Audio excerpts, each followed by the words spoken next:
ఈటెల భూ కబ్జా దేవాలయ భూములు కొట్టేశాడు. గతంలోనే కబ్జా కేసు నమోదైంది. రాష్ట్రాన్ని దోచుకున్న దొంగల్లో ఆయన ఒక్కరు. తెలంగాణను ఆర్థికంగా దివాలా తీయించాడు. బీఆర్ఎస్ తరిమేస్తే బీజేపీలోకి వెళ్ళాడు. మళ్ళీ బీఆర్ఎస్లోకి వెళ్లేందుకు ఈ యత్నాలు. బీజేపీ అధ్యక్ష పదవి దక్కలేదనే ఈటెల ఫ్రస్ట్రేషన్. ఆయనకు పదవి రాకుండా కిషన్ రెడ్డి అడ్డుపడుతున్నాడు. అందుకే సీఎం రేవంత్పై పరుష వ్యాఖ్యలు. ఒక విజిలేస్తే మా కార్యకర్తలు పొట్టు పొట్టు కొడతారు. అసలు ఈటెలది రెడ్డి కులమా ముద్రాజ్ కులమా? పీసీసీ చీఫ్ మహేష్ కుమార్ గౌడ్ సంచలన వ్యాఖ్యలు. ఇక రేవంత్తో కొట్లాడను, సీఎం సైకో, ఎవరు చెప్పినా వినడు, ధీరుడితో కొట్లాడతాం రండలతో కాదు, హైడ్రా పేరిట పేదల ఇల్లు కూల్చేస్తున్నారు, అదేంటని ప్రశ్నిస్తే బుల్డోజర్లతో తొక్కేస్తామంటున్నారు. రాష్ట్రంలో రియల్ ఎస్టేట్ కూలడానికి రేవంతే కారణం. 6 గ్యారంటీల అమలు సాధ్యం కాదని ఆనాడే చెప్పా. అదే ఇప్పుడు నిజమవుతుందన్న ఎంపీ ఈటెల ఇంటిని ముట్టడించిన యూత్ కాంగ్రెస్. సో గత 2 రోజుల నుంచి ఈ వైరం నడుస్తూ ఉంది. ఎవరెవరి మధ్య? కాంగ్రెస్ పార్టీ నేతల మధ్య, ఈటెల రాజేందర్ మధ్య. ఏందా ఈ వైరం అంటే, అటు నుంచి ఈటెల అభిమానులు, ఇటు నుంచి కాంగ్రెస్ పార్టీ కార్యకర్తలు. సో ఒకరి మీద ఒకరు ఇక విమర్శలు, ప్రతి విమర్శలు, సోషల్ మీడియాలో పోస్టులు, మరి కౌంటర్లు, ఎన్కౌంటర్లు. ఇంకొంతమంది అయితే యూత్ కాంగ్రెస్ వాళ్ళు ఏకంగా ఈటెల రాజేందర్ ఇంటి దగ్గరికి పోయి ముట్టడిచ్చినట. ఎట్లా అంటావు మా ముఖ్యమంత్రిని సైకో అని, ఎట్లా అంటావు మా ముఖ్యమంత్రిని రండా అని. ఇక పీసీసీ అధ్యక్షులు మహేష్ కుమార్ గౌడ్ ఏమంటున్నాడు, బీఆర్ఎస్ పార్టీలో ఉన్నప్పుడు ఆర్థిక వ్యవస్థను చిన్నాభిన్నం చేసినావు, బీఆర్ఎస్ వాళ్ళు తరిమేస్తే పోయి బీజేపీలో చేరినావు, నువ్వు ముదిరాజా రెడ్డివా, ఏ సామాజిక వర్గానికి చెందిన వ్యక్తివి?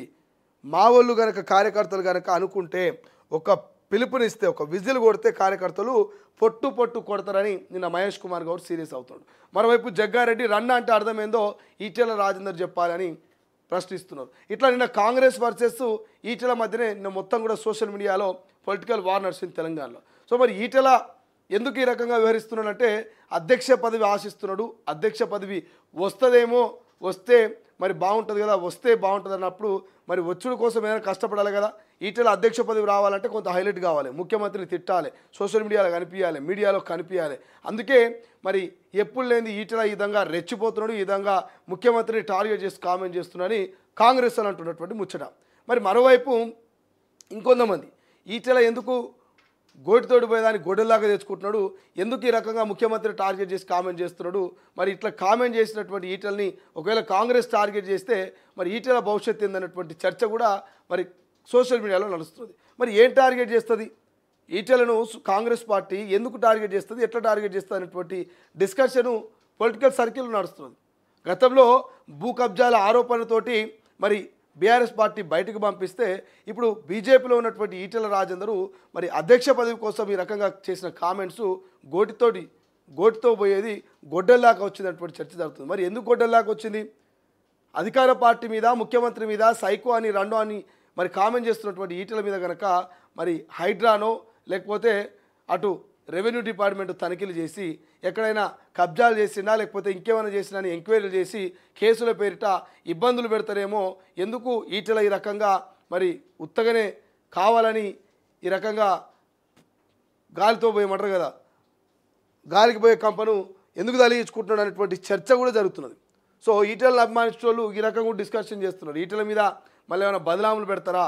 గతంలో కేసీఆర్ పెట్టినట్టు, గతంలో మరి కేసీఆర్ బయటికి పంపించినట్టుగా మరి కాంగ్రెస్ పార్టీ ఏమైనా ఎంక్వైరీలు చేస్తుందా? ఏమైనా ఎక్కడైనా కబ్జాకు గురైనటువంటి, ఎక్కడైనా నిరుపేదల నుంచి తీసుకున్నటువంటి భూములు ఏమైనా ఉంటే వాటి లిటికేషన్స్ని మరి బయటికి తీసి మరి ఈటెలకి ఏమైనా ఉచ్చు బిగిస్తుందా అన్నటువంటి డిస్కషన్ కూడా నడుస్తుందట. సో ఎంతకైనా మంచిది ఈటెల రాజేందర్ గారు అధ్యక్ష పదవి వచ్చిందా కొంత సైలెంట్గా ఉంటేనే మంచిది. ఈ మధ్యకాలంలో అప్పుడెప్పుడో ఎవరినో చంప మీద కొట్టిండు, ఆ తర్వాత ఇక కొన్ని నడుస్తూనే ఉన్నాయి. ఈ మధ్య ముఖ్యమంత్రి టార్గెట్ చేస్తూ కొన్ని కామెంట్ చేస్తున్నారు కాబట్టి సో ఈటెల అభిమానులు కంగారు పడుతురట, ఎందుకు ఇట్లా చేస్తా ఉన్నాడు మా సార్ అని చెప్పేసి. సో చూద్దాం ఏం జరుగుతుంది. ఇక్కడ మహేష్ కుమార్ గౌడ్ ఏమంటున్నంటే, తెలంగాణ ఆర్థికంగా దివాలా తీయించుండు, బీఆర్ఎస్ తరిమేస్తే బీజేపీలోకి వెళ్ళిండు, మళ్ళీ బీఆర్ఎస్లోకి వెళ్ళేందుకే ప్రయత్నాలు చేస్తుండు ఈటెల రాజేందరు, అందుకే మా ముఖ్యమంత్రి మీద ఇట్లా తిరుగుతున్నాడు, మా ముఖ్యమంత్రి మీద ఈ రకమైన కామెంట్ చేస్తున్నాడు అంటున్నాడు. కాబట్టి చూద్దాం ఏం జరుగుతుంది, ఏం కథ అనేది. బట్ ఏదేమైనా ఈటెల అధ్యక్ష పదవి వచ్చిందాక సైలెంట్ ఉంటే బాగుంటుంది. ఎందుకంటే అనవసరమైన విషయాలకు పోయి అనవసరంగా కాంట్రవర్సీ అయ్యి వచ్చే పదవిని పోగొట్టుకుంటే అనవసరంగా ఆయనే ఇబ్బందుల పాలవుతారు అనేది ఆయన కార్యకర్తలు, ఆయన అభిమానులు సోషల్ మీడియాలో ఇంటర్నల్గా చేస్తున్నటువంటి డిస్కషన్ అట.